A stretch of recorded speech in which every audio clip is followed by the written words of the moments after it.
Well, thank you so very much to all four performers. It's a cliche, isn't it? But I'll say it anyway, of how difficult a decision is. Because in every musical performance, each of us brings something different. There are different strengths and also different weaknesses. You're comparing different pieces, you're comparing different styles, different temperaments, but there was something in each of those which I thought was absolutely charming. I think the organ should come with a health warning. It's highly addictive, so if you've started, it's there for life. But what a passion it is, what a wonderful instrument to engage us. And congratulations to all four of you, because you're already starting to make music. And another cliche is that the organ is not very musical. I always say, how can an inanimate object be musical or not? It can't speak. Well, we make it speak. We, through our subtlety, through the control of what we do, make the organ musical or not. And this is an instrument which quite easily can sound a little dead. But I thought you did all brilliantly well to avoid that problem. If I was just to say a few general comments to all of you, and these are things which I think all of us as musicians have to bear in mind. One is to keep a poker face when something doesn't quite go as you wish.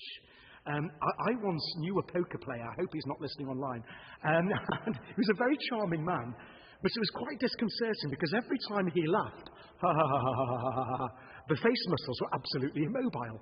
And of course, that's why he was such a good poker player. He gave nothing away. Now you're sat there thinking, what's this got to do with organ playing? When you make a mistake under pressure, you have to be that poker player. And you have to deliver that impression of everything being fine. Inside, you might be irritated, you might be frustrated, you might even be scared. But don't let us hear it. It's very easy advice for me to say, but try and be like that poker player and keeping that really straight face. How do we do that? Well, sometimes it's helpful to actually build in the pressure in our practice. Now, I know the class, perhaps some of you have not been playing very long, so it's probably early days to be thinking about this, but maybe next time you go to do an exam or a composition, maybe pretend in your practice that the examiner or the audience is sat there to try and reduce the pressure. This is something I do very often. I even have a sheet of paper where I write out audience and I put it on the bench so I can imagine them listening to me, to my every mistake, to my every fallibility. And it's a rather disconcerting. The first time you play with your mock audience, it's a little bit scary. By the second or third time, you become desensitized. So building in pressure to your practice when you're in pressurized situations, I think becomes more and more important as you progress through your musical journey. So I highly commend that to you next time you prepare for something pressurized. And a little thing at the end, whether you're happy with your performance or whether you're furious with yourself, please do bow and smile. We've enjoyed it. We're giving you the applause. We've taken things away from it. You might be there going, why did it go wrong in bar 17? Don't let us see that. Just acknowledge the applause graciously. I think that then is a nice communal shared experience of the music, which is what we're all about. Okay, on to some specifics. Charles. Hello, Charles. Fantastic. And what a brave choice, Charles, as well. Those of you who perhaps not encountered the organ much before, changing stops to the degree that Charles did is really quite a tough measure, even for an experienced organist to do all those changes of colour. So bravo. Nimrod piece, many of us will know, very emotive piece associated with national ceremony. It's also quite a contentious piece. Elgar was known on his records for no-nonsense speeds, and even in his slow movements and pieces like Nimrod, he would keep a flow.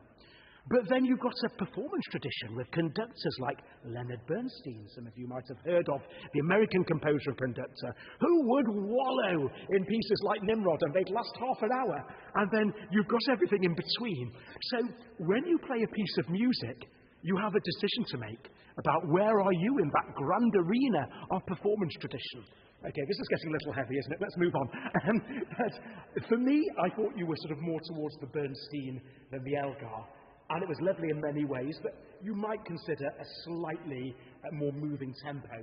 And I think the advantage of playing it closer to Elgar's tempo, which is on the surprising side, crotchet 52, I think, is that the phrases just travel a little more. We just feel that the phrases have an arch to them. And if it's too slow, perhaps we lose that. One of the other challenges of this piece on the organ, I know myself, is making the manual changes and the changes of sound, what we call registration changes, if you want to sound knowledgeable, making those sounds seamless, as if there's no break. I thought quite often you did a really good job at that, but it's a tough call, and you clearly made a brilliant start, but something you can maybe think about how you integrate them, if that makes sense, so they're even more easy, yes? And I will give you 8 out of 10 for Poker Face. That's a very high mark. So bravo! We're all learning. Yeah, we can all develop our poker faces even more. But thank you so much, Charles. Many enjoyable things there. Nanako, thank you very much for this little piece of Connect. Now, Connect was writing for the organ at a time, can you believe this, ladies and gentlemen, when the organ was not fashionable. Yes, there was such a time. After the death of J.S. Bach, the organ was not fashionable. But Connect writing these very charming, sort of C.P. Bach, early Mozart sort of type pieces. And I thought you captured the style really nicely. And I thought at various moments in Arco, you had just spent time, just a little, just to show us where we were when we arrived back at a home key, or when we had a cadence and end of a phrase. And I thought that was really charming, so well done. It takes some confidence to do that in the organ in the early stages. Why? Because playing the organ with strong rhythm is a challenge in itself. So to bend rhythm in an artistic way, the staccatos in your left hand, can they just sometimes go a little bit longer when you want to do a crescendo? And here's news for you, folks. You can do a crescendo and diminuendo on the organ without touching the swell box and without changing stops. I will pause for rhetorical effect. So the things that you can do by nanoseconds, by your articulation, can create lovely, tiny, subtle crescendos and diminuendos. I'll throw that thought out for you there, Nanako, for next time you play it in public. But many lovely things there, and some very sensitive moments. Toby. Where's Toby? Hi, Toby. Thank you very much. It's a fine piece of franc, isn't it? You had some lovely legato going there. Well done. When you start on the organ, it's very easy to sound very choppy because the connection between the notes is not always straightforwards. And sometimes to make the notes legato or smooth, we have to do crazy things with fingers. I'm sure you've come across this, Toby, substituting, swapping a finger on the key. And the French were obsessed with thumbs. They used to play like scales, going up and down just with their thumb as a sort of 6-digit, anything to keep the smoothness, to keep the legato. And it's a challenge. And I thought you've started that challenge really, really well. If I was being fussy, I might just say there's some patches where perhaps you could be even more legato. But, you know, these are things you can develop as you live with your organ playing. I mentioned about the mistake I made in 1999 because I like to share my humanity with my audience. Very few slips en route, weren't there? But you recovered, so bravo for that. And I think when you go away from a performance where you have made mistakes, it's very easy to beat yourself up. My experience of young musicians is you're really good at beating yourselves up, and you're not so good at congratulating yourself. So this is what I'm going to suggest to all of you every time you perform in public.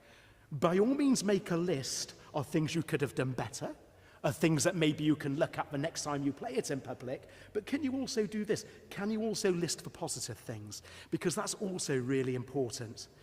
Because being a musician and developing as a musician is balancing your self-criticism and your self-confidence. And if the scales are too much one way or the other, we've got a problem. No one likes all ego, but no one at the same time likes somebody who is perhaps so scared to play that they feel crippled when they come on. You were far from that, Toby. You recovered very well. But things to think about next time you play in public. Did you enjoy it? Yeah, fantastic. Yeah, I can tell it shone through that you're enjoying your music making, which is so important. Congratulations. And finally, Audrey. Yeah, hello, Audrey. This was lovely. It sounds like an ABRSM exam, this. I do apologise for comments. An elegantly paced account with good key control. How pompous. What does that mean? You just had a lovely flowing speed, and you had a feeling of it singing as you went through. So well done. Very, very lovely there. Tiny bit of unevenness when the pedals came in. Okay, this is one of the issues, isn't it? We all know when we start the organ that our feet have to try and be as agile and as controlled as our hands. Yeah, and that takes time. Yeah, but it's clearly en route, so well recovered. But otherwise, I thought it was assured and very sensitively shaped, and some lovely playing there. Just from where I was sat, this might be an unfair comment, maybe perhaps just a tiny bit too much elbow. We do use elbows in organ playing. It's not just pianists that's allowed to use elbows. We do use wrists. We use arm weight as well if we're playing on heavy organs. But we use this in a very controlled way. And if it's not necessary, it can get in the way of technique. So if you grew up at the piano, as I suspect maybe you might have done, you might just be conscious of not using more of the elbow and lower arm than you need to. Yeah, it just stays loose and immobile, but it's there for extra weight and extra resource, rather than as a standard part of tone production, as in piano playing. Right, have I bored you all? Okay, so you're all sat there thinking, get on with it. What are the results? And in true rhetorical style, I'll just pause for effect. I could have given all of you a commendation. There's so much to say there, and this genuinely was a difficult decision. But today, for me, I'm going to put Nanako in first place, and with a highly commended for Audrey. Well done to both of you, but well done to all four of our players, and a round of applause. Thank you very much.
Thank you very much indeed. Well, all really engaging, enjoyable performances there. The task gets harder, doesn't it?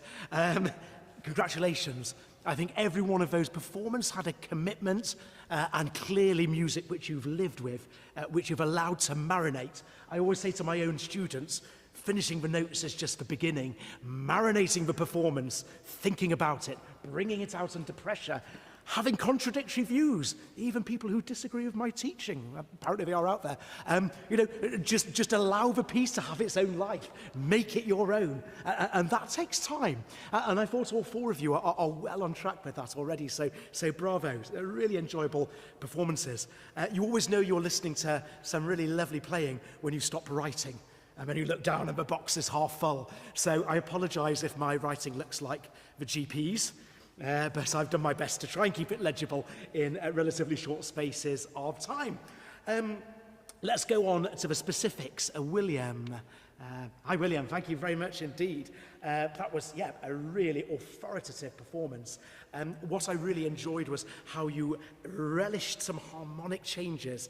Rega can be very dense. Was a very unkind critic who said that Rega's music was like his name. It sounds the same forwards as it does backwards. Aha, it's a palindrome. Rega said something unspeakably rude in return, which I won't repeat in the chapel. He didn't take very kindly to criticism. But the music is dense, the music's difficult, and it can be that we lose our way in it. And sometimes you get performances where everything becomes too important, but I thought you avoided that. You clearly knew where your sort of harmonic hotspots were, and you projected those really well. Just two suggestions from me. One is that in a piece like this, a late romantic piece, rubato, or free time, can move forwards as well as backwards. You're very good at the backwards, so to speak. Maybe there are some places where we can just get our Rega steamroller out and just drive through as well. So then when you do pull back, oh my goodness, it's got even more effect. The Germans, right through to the early 20th century, had a wide variety of articulation. France had abandoned this idea. France was all about it's legato or it's not, pretty much. But the Germans, you read writers of the time, and there's 20 sorts of articulations. Gebunden, sehr gebunden, ziemlich sehr gebunden, sehr, do you get the idea? Yeah. Okay. So I think maybe you could explore some nuances. So that maybe now you've lived with the piece, you can explore when it's properly legato, when it's a little bit more detached. I think there's even more finesse to be had there. Okay, so just throw that idea out to you. But a really enjoyable performance, and congratulations. Samuel. Hi, Samuel. Bravo. For those who don't know this Mendelssohn, those of you who aren't organists, it doesn't sound overly challenging, but it is. Tell them, Samuel. It's difficult, isn't it? It really is. I like pieces that sound difficult but aren't. So I thought you were a very, very brave man for doing a piece which is demanding, but perhaps sounds very effortless and charming. And I thought you got a lot of that charm across, so congratulations. It is demanding music. There's some lovely things going on. I thought you set a very nice tempo. Mendelssohn's very measured with that andante, and I think you managed to get that feel of sort of a slightly more six, actually, than a two. It can easily fall into a two, but Mendelssohn marks it quite explicitly as you played it, so well done. Are there things we could think about? Maybe the feet leading the coordination a little bit more. When we're organists, we sometimes say, and I'm guilty of this as well, let's add the feet to that. Whereas really, we should say, let's add the hands to that. Why? Because the feet are in charge. And if we think of the feet being in charge, two wonderful things happen. Firstly, we get really good ensemble, i.e. everything locking together. Secondly, the coordination feels easier.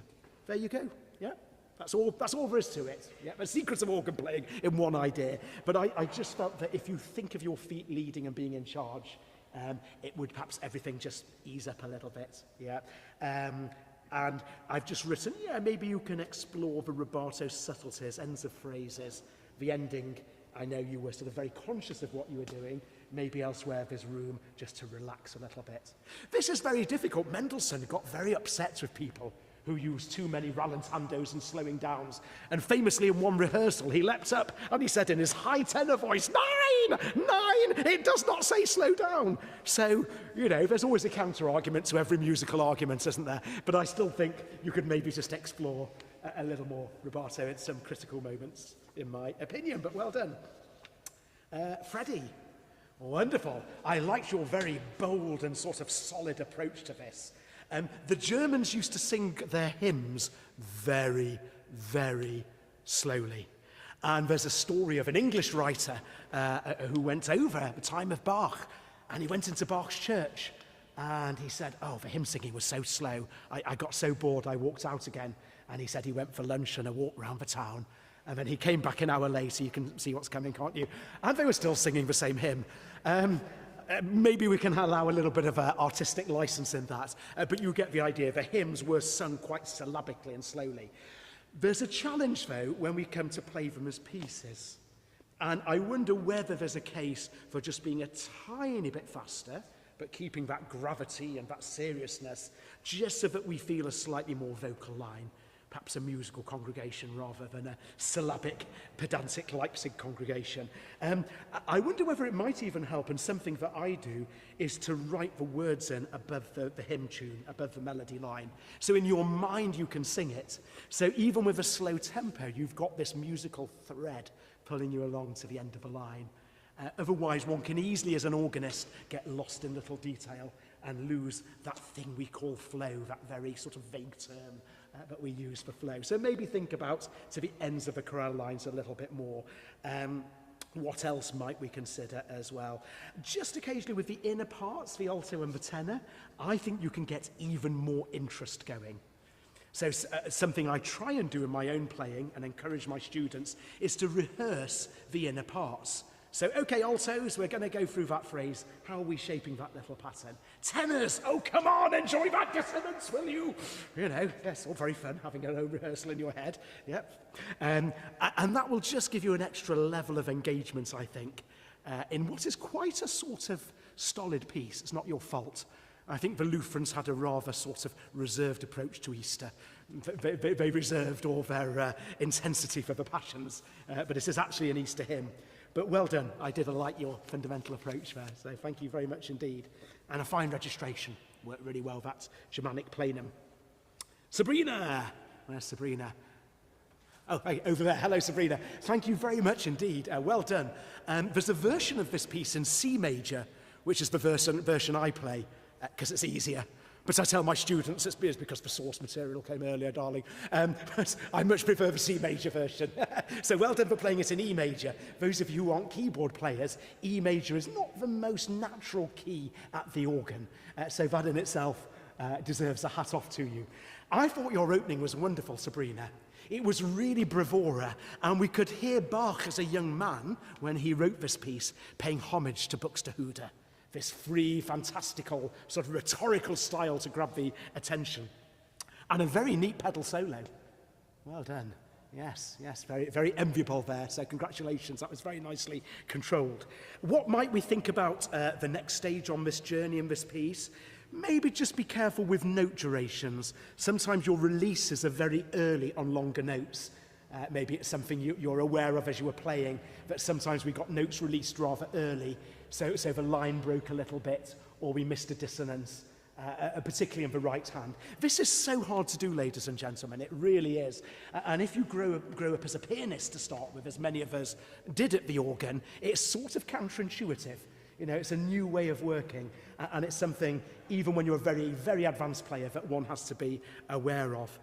I wonder as well, when you've got dissonances, scrunchy moments, they drive the music forward, they propel it forwards. Maybe you could dwell on it, Sabrina, for a few nanoseconds more. Let us just enjoy those scrunches, because that tension and release is what propels the music in those thicker textures, and that will make it even more interesting and engaging. But well done, a demanding piece with lots of aplomb and sort of stylistic awareness as well. So, my opinion today in this intermediate class, with congratulations to all 4 players, but today I award first prize to William and highly commended to Sabrina. Well done to all our 4 competitors. Thank you very much.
Wow, two fantastic performances. Thank you so much indeed. Just before we discuss those together, I'd just like to have some closing thoughts, if I may. And the first one is to congratulate you all. Firstly, on choosing the organ. And that goes without saying, but, I think it needs mentioning perhaps. And secondly, just on the fact that you've come here, some of you fairly early on in your musical journey, and all of you have communicated. And that is ultimately all that we can ask of you as a musician. And your audience will forgive a lot if you communicate with passion and determination. And the odd little slip that passes by is an educational process rather than something to beat ourselves up with. I can't emphasize that enough. So well done to all of you. Keep up all the great work. Anybody who learns a musical instrument has a support act of parents, guardians, well-wishers, and so on, and the like. With the organ, even more so, because many of you might be accessing organs in local halls and churches and the like. And it involves maybe sometimes cold trips out, doesn't it, in the winter months. So for all of those who've supported you in that journey as well, thank you. But I hope the results, I think, are more than worth that sacrifice. And finally, congratulations to you all at Rugby School. I don't think there are many schools that can boast 10 student organists and with such promise and talent as well. So a huge congratulations to all that the school does to encourage the organ culture at this level within the UK. It's mightily impressive. And speaking with my Royal Birmingham Conservatoire hat on, we're very proud to have you as partners in the organ art and all that we do to promote this wonderful instrument and its great legacy of music. So, on to Benedict's and Sam's performances. Thank you very much, Benedict. Oh, hello, sorry, right. I like to see people when I'm talking to them, so sorry about that. This had a wonderful sense of musical direction, Benedict. It's one of those pieces, as is often the case with Rega, that can become very diffuse, that can become sort of rather unintelligible. And I thought you did really well to hold our hand and understand the architecture. So congratulations there. And what can we say that maybe you might consider in future, because there was so much which was so vivid and well communicated and so powerfully done. I wondered whether before the second section, when you get the mighty end of that A section on the German full organ, maybe you could think perhaps a little bit more orchestrally. Yeah, sort of Rega, we think of him as an organist, primarily he was a pianist and an orchestral musician and thought that way. So my suggestion would be to be even more expansive at those big moments, thinking as a conductor, as it were. Your registration changes were mostly really impressive. When you did the diminuendo, maybe it could just be a little bit more gradated. It's easy for me to say this, isn't it, because I'm not up there performing. The German organs of the time had these devices called the Walzer, and they were like you just sort of pressed on them and they added and took away stops. It was a very smooth crescendo and diminuendo that resulted from that. It can be rather hard to do on a modern organ or an English organ, but I thought that was well done, so I really am nitpicking here, aren't I? Well done for recovery from a little slip. Your audience forgive everything if there's passion and determination there, and I've lived to tell that tale of some pretty hair-raising mistakes of my own under pressure. But when you communicate and when you get back in the zone and when you're well prepared, then everything makes sense. So that for me was not a distraction worthy of mention. Sam, bravo, super playing. Yes, what a great piece, isn't it? Yeah, I love that Cargalet. And how nice to have Rega after Cargalet, because they hated each other. They were friends, but then they fell out, as musicians are wont to do, because we're a crotchety lot, really. I thought here, you've got the majesty and march-like determination of this piece. So well done. It's a piece one can sometimes hear done rather too quickly, and it just loses that sort of solidity and authority, but yours didn't. Bravo. What might we think about in future? Maybe just keeping our rhythmic poise after the fast scales. You know, I really enjoyed the adrenaline and the clarity of your fast scales, but then maybe there was a little bit too much adrenaline in the system. So maybe there's a case for a backwards arrow over your next phrase so that you get back into that really march-like sort of feel. Anything else we might think about? Yes, maybe some exhaling as you play. I mark on my scores, I'm not a paragon of virtue, I hasten to add, but I do mark sometimes EX, to remind myself before a demanding passage to exhale and stay all very zen. Because one thing that happens as keyboardists, as musicians generally, is our shoulders go up as we get tense, as we think, oh no, this is a demanding passage, and it's incremental. It becomes built-up tension. And there were just one or two moments, Sam, where I wanted to come up and say, oh, it's okay, you know, chill out, yeah? Maybe a little exhale will help you. So maybe think about your physical breathing during a piece, about how to pace that. And that will bring down your heart rate. It will bring down those sort of anxious voices in your mind as well, and just give you that authority which you had through so much of a piece. Yeah, so lower shoulders. I've actually installed a mirror in one of the conservatoire practice rooms, because I nag about this so much. But my job is to make myself unemployed, as every good teacher should do. So I just say, look, you know, you guys, you ladies, you look at your shoulders in the mirror and you monitor that. So maybe something to keep an awareness of. Another general thought I'll throw out is to record yourself. When you've got your piece to a certain level and your teacher says, yes, that's signed off, yep, good luck for your grade 6 or whatever, actually record it and listen back a few days later, listing the positives as well as the negatives. Remember, it's all about self-criticism as well as self-confidence as well as self-criticism. And that can give you real insight into your own playing. And I am my own teacher now, and that gives me insights into sins that I commit, passages that maybe need a little bit more tender love, or moments that perhaps just need a little bit more space. So I throw that out to all of you. This isn't directed to you, Sam. I'm just off on a tangent. What else? Coming back, I do apologise, Sam. Coming back to your performance, lots of musical passion there. Bravo. We could really sense that in the room. And I say maybe if you just address perhaps the postural issues, then those little few smudges en route as well, I think will diminish, because you were clearly very well prepared. Yeah, and I think the smudges were perhaps just a result of slight excess motion. So some ways to perhaps think about being really ergonomic in your control. And being very fussy on site was a really commendable and impressive performance. So for the advanced class today, I have awarded first prize to Benedict and highly commended to Sam. Congratulations to you both. Thank you very much.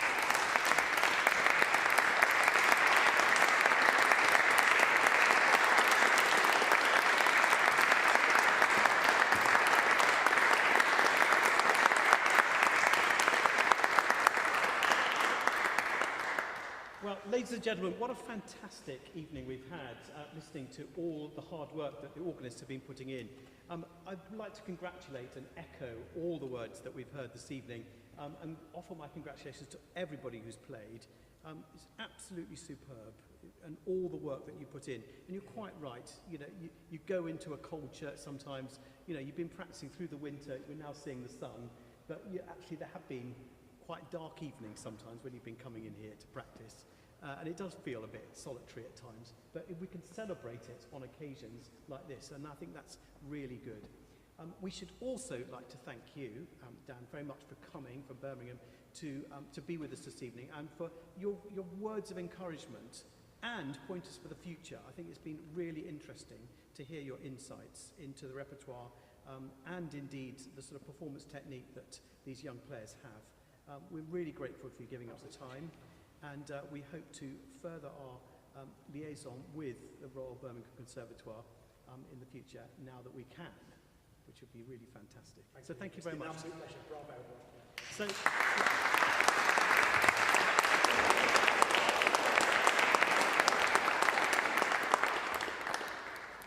just a quick word from me. Thank you very much to Mr. Wicks for organising this. Thank you very much to Daniel. Thank you to you all for your wonderful playing. But the one thing I would like now is to get a photograph of you all around the console with Daniel, because I was rather a long way away and it's a bit dark, so I didn't get a good picture. So if we could have one of you all around the organ, that would be lovely. Thank you very much.